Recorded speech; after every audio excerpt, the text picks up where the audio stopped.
Welcome back, everyone. Today I'm going to be ranking the films of Andrei Tarkovsky, one of my personal favorite directors of all time. As time goes on, he climbs higher and higher on my list of personal favorite directors. He's an absolute enigma to crack. So, like Lynch, his films are blurry, to say the least. They're very dreamlike, and it's hard to talk about the plot with his films because I don't fully understand the plot.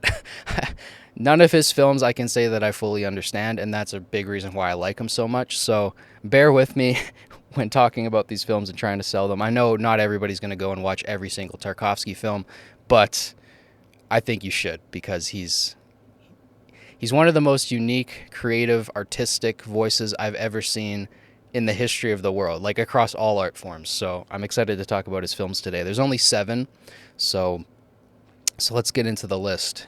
All 7 of them, by the way, are masterpieces. At number 7, I have probably the most underrated.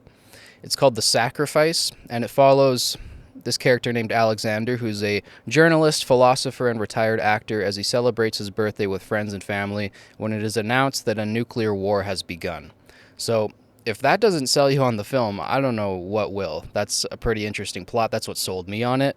And watching it, it is that, but it's more deep and more complex than that. There's a way Tarkovsky directs films that it adds so many layers. I don't exactly know how to describe it. It's his use of imagery. It's his length of shots. If you look at the length of a shot in directors' filmographies, I guarantee you Tarkovsky has the longest length ever. And that might annoy some people, having like a 10-minute shot that doesn't cut. But to me, I love a director that doesn't insult my intelligence. And my number 6 pick, Nostalgia, there's a perfect example at that near the end of the film. I don't think this is a spoiler because, again, I don't know what the film's about, so I don't know how I can spoil it. But there is a scene at the end of Nostalgia where there's this character who's carrying a candle across a courtyard, and he's trying to carry it across the courtyard without it going out. And it goes out several times, and he has to go back and start again, and he's walking really slow, and it's a 10-minute shot where they don't cut the camera at all. But there's something about that scene that's incredibly meditative and incredibly formative, and when I watched it, it was a transformative experience. It was deep and intense in a way that I can't exactly describe. And Nostalgia, again, is a brilliant, brilliant film. And I have that at number 6. At number 5, I have Ivan's Childhood. Now, this is one of the shorter films from Tarkovsky. It's only 95 minutes. And it kind of follows a loose biopic of Andrei himself. It follows this kid during World War II who's a spy on the Eastern Front. And this film, I would say, is probably the most accessible out of Andrei's films.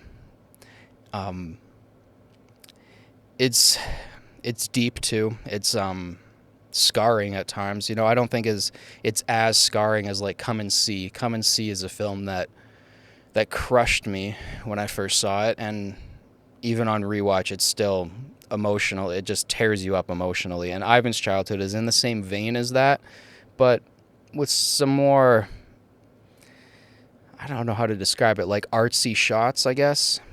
There's some shots in Ivan's Childhood that are just absolutely brilliant. Like the staging. Tarkovsky's one of those directors, man, where every single shot in his film you could put on a wall and it could be a painting. And Ivan's Childhood is a perfect example of that. And it is, like I said, probably his most accessible film. So if you're looking for somewhere to start with Tarkovsky films, Ivan's Childhood might be the spot. At number 4, I have Andrei Rublev. Now, this film is 3 hours long.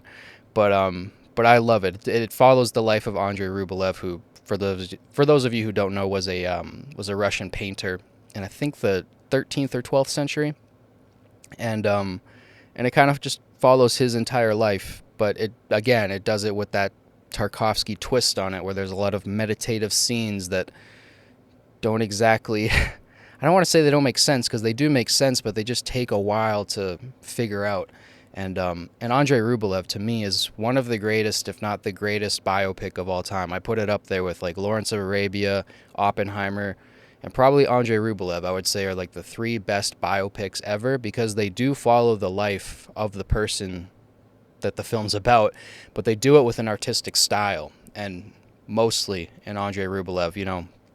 Lawrence of Arabia also is very artistic and beautifully shot. Maybe the most beautifully shot film of all time. But yeah, I love Andrei Rublev. I highly recommend it. Now, getting into the top three. These top three films are in my personal favorite films of all time. Probably in my top 25, top 15. Like, they're that high on my list because, again, they were incredibly transformative experiences. At number three, I'm going to put The Mirror. Now, this film is, I think, under 2 hours, so a little bit more accessible. And, again, I don't know what this one's about. I can't tell you. I honestly can't. Like, I could read the description, but I think it's best to go into these films almost completely blind. But The Mirror has my personal favorite frame from, like, my personal favorite still from any film in the existence of cinema so far. I might change my views on this in the future, but so far, I'll put it up on screen right now. This is my favorite still from any scene in any movie. I don't know what it is about it. It just reminds me of home. It's like a painting. I don't know. But he captured this shot, and it's in the film, and it's one of my favorite shots ever. And the whole film is incredibly beautiful and deep. And yeah, I love The Mirror. I'm going to put that at number three. At number two, I'm putting Solaris. Solaris came out 4 years after 2001: A Space Odyssey, and arguably is better. I know that might be a hot take for some people, but I think Solaris might be the deeper film. I honestly believe that. Now, again, I can't exactly tell you what happens. There's an astronaut I know that goes to space and is supposed to be investigating something. He's more of a psychologist than an astronaut, but he's supposed to be investigating some phenomenon that is messing with the psyches of the astronauts. And it's the planet itself, I think, but it makes them sick, so it has some physical effect, but it's a mostly psychological effect. They start like hallucinating and stuff, and there's like a depth to this that, I mean, all these films, man, if I wanted to really get into my thoughts on them, it would take me like 2 hours, and I don't want to make this video 2 hours long.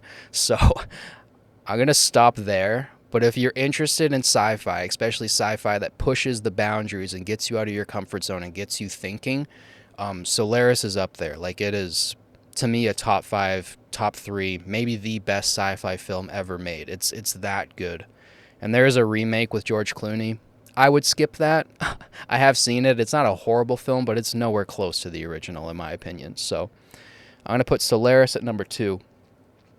And then at number 1, obviously, I have Stalker. Now, Stalker is in my top 4, top 5 favorite films of all time. I don't see it moving anytime soon. And there's a few reasons for that. So the first is, the first time that I watched it, I saw, this is what I got from it a little bit. So there's obviously the exploration of the meaning of life, what to pursue. The Fountain of Youth, the pursuit for the Fountain of Youth is in this a little bit more explicitly. I think that's a little bit more clear on first watch, that they're kind of searching for something like the Fountain of Youth. But it's the way they go about it and the way that changes and alters their mind that is incredibly deep. It's one of the most deep psychological films I've ever seen. And then when I rewatched it after reading some essays on it, watching some video essays on it, and I rewatched it and I saw the religious themes in there. And that floored me. Like, that, again, it was like a crushing experience to see the religious themes in Stalker and to somewhat understand what he was going for there. It was incredibly intense, and it's just a film like no other film. I can't exactly describe it. Tarkovsky, I was dreading making this video because I love this director so much, but I don't know how to talk about his films because they're impenetrable in a way. They're like Lynch or Bergman, but I don't know, man. He holds a special place in my heart, Andrei, because he made what he saw. He had a vision and he just made it. Like, he didn't hold back at all. He didn't try to dumb it down for the audience. He went for it, and I respect him immensely for that. So that's my ranking of Andrei Tarkovsky's films. I know not everybody's going to go out there and watch all of these. If you have seen Andrei Tarkovsky's films, please let me know in the comments. I would love to discuss them with somebody else. Not many people I know in my life have seen his films, and that sucks because he's truly one of the most special artists I've ever come across in my life. So yeah, let me know in the comments, how would you guys rank his films, and what director do you want me to rank next? Because I have a lot of lists. I have a lot of directors' films ranked lists on my letterbox that I want to go through and make videos for. But yeah, thank you guys for watching as always. Don't forget to like and subscribe. It helps boost this channel in the algorithm. I'll catch you guys in the next one, and peace.